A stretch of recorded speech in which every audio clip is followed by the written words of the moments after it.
इस वक्त मौजूद हैं भाजपा नेता विशाल गंगवार जी। मैं आपसे जानना चाह रहा हूं, आपके द्वारा सदस्यता अभियान चलाया जा रहा है, इसकी क्या टाइमिंग है और कितने नए सदस्य रोज बनाने का टारगेट आपका?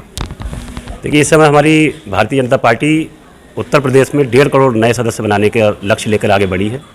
ये 1.5 करोड़ सदस्य बनाने का लक्ष्य सिर्फ सदस्य बनाने से ही सीमित नहीं है। इसका लक्ष्य है कि हम डोर टू डोर जाकर, गांव-गांव जाकर लोगों को जन कल्याणकारी नीतियों के बारे में, पार्टी की नीतियों के बारे में लोगों को बताएं, उन्हें उसके बारे में अवगत कराएं और साथ ही साथ भारतीय जनता पार्टी से उसको जोड़ने का प्रयत्न करें ताकि वो भी इन योजनाओं का लाभ भली-भांति ले सके और हमारा कुनबा जो है और बड़ा हो सके।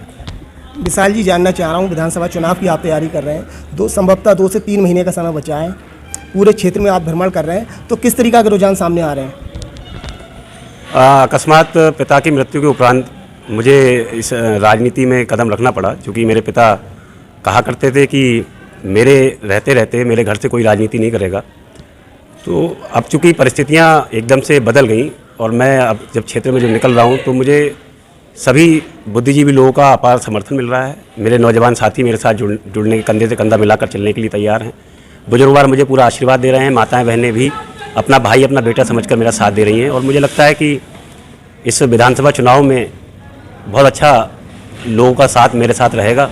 बाकी मैं अपना प्रयासरत हूँ, बाकी पार्टी की जो भी इच्छा होगी उसके अनुरूप मैं काम करने का काम करूँगा। मैं जानना चाह रहा हूँ, विधायक जी के जो इस विधानसभा में जो समर्थक थे, उनकी संख्या उनके देहांत के बाद में आपके साथ में कम हुई है या बढ़ी है? मुझे लगता है कि विधायक जी के साथ में जितने भी लोग थे वो तो आज भी अपनी जगह स्थिर खड़े हुए हैं, वो कहीं नहीं गए हैं, ना कहीं जाने का मन बनाए हुए हैं।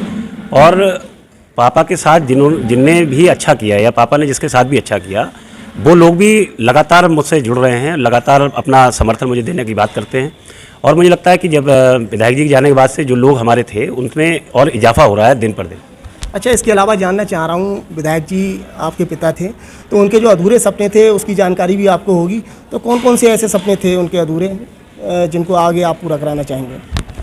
कुछ यहाँ के लिए 2-3 पुलों का निर्माण होना अभी भी आवश्यक था, जो कि प्रयासरत थे और कहीं के एस्टिमेट भी बन गए थे, लेकिन वो कोरोना की वजह से या विधायक जी की पंचायत चुनाव की वजह से या विधायक जी के तबीयत खराब होने की वजह से वो आगे नहीं बढ़ पाए।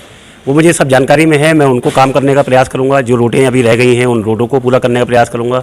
जिन प्राथमिक विद्यालयों में अध्यापक नहीं आ पाए हैं या बच्चों की संख्या कम है उनको सुचारू रूप से चलवाने के लिए प्रयासरत रहूँगा।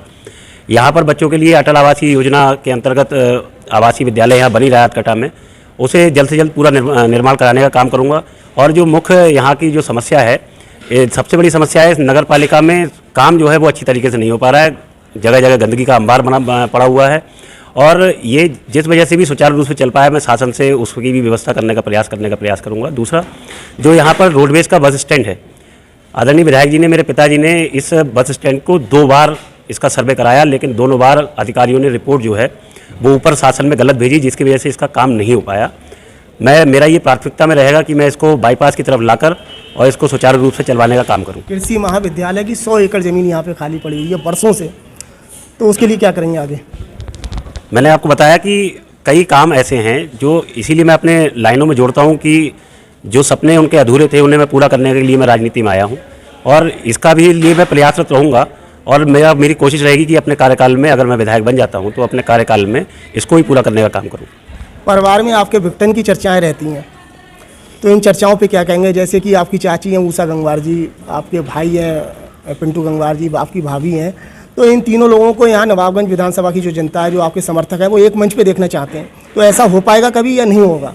क्या लग रहा है आपको? तो सचिन जी, आप तो इस क्षेत्र में लगातार घूमते ही हैं, आप बताइए कहीं कोई स्टेटमेंट इस तरीके का आ रहा हो कि हम लोग अलग अलग हैं या हम लोग एक नहीं हैं या फिर हम लोग अलग अलग चुनाव लड़ने की तैयारी कर रहे हैं? जब कोई स्टेटमेंट नहीं आ रहा, कोई चीज़ नहीं आ रही, या विरोधी तो है, उनको विरोध करना है, तो वो कैसे करेंगे? तो जैसे भी उन्हें माध्यम मिलता है उस तरीके से करते हैं। लेकिन मंच पे भी नहीं दिख रहे हैं आपके? मंच पे भी समय आएगा, समय आने पर सब एक साथ आपको खड़े दिखाई देंगे। फिर वजह ऐसी क्या है, समय का इंतजार क्यों? जब परिवार होता है वो तो हमेशा हर कदम पे साथ में रहता है, लेकिन आपके अब तक के जितने आपने कदम बढ़ाए हैं आगे, कोई साथ में नहीं मिला है, आप अकेले सिर्फ संघर्ष कर रहे हैं, तो इसकी वजह तो कुछ होगी। एक चाची और मेरे पिंटू भैया, जब मैंने ये 14 तारीख का कार्यक्रम किया था तो पिंटू भैया उस समय बीमार थे, उन्हें बुखार था और वो एडमिट भी थे। दूसरा, मेरे पूरा परिवार उस मंच पे वहाँ मौजूद था। अगर आप अपना कैमरा जो आपने घुमाया हो वहाँ पर तो उसमें आप देख लीजिएगा, मेरे परिवार के सब लोग वहाँ मौजूद थे। आपकी भाभी थी वहाँ पे? हाँ, भाभी भी थी। आपकी चाची?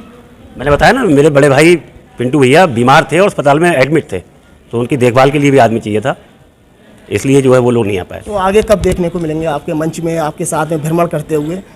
लोग जानना चाहते हैं इस नवाबगंज की जनता कि वो लोग आपके साथ में आए, तो ये देखने को कब मिलेगा?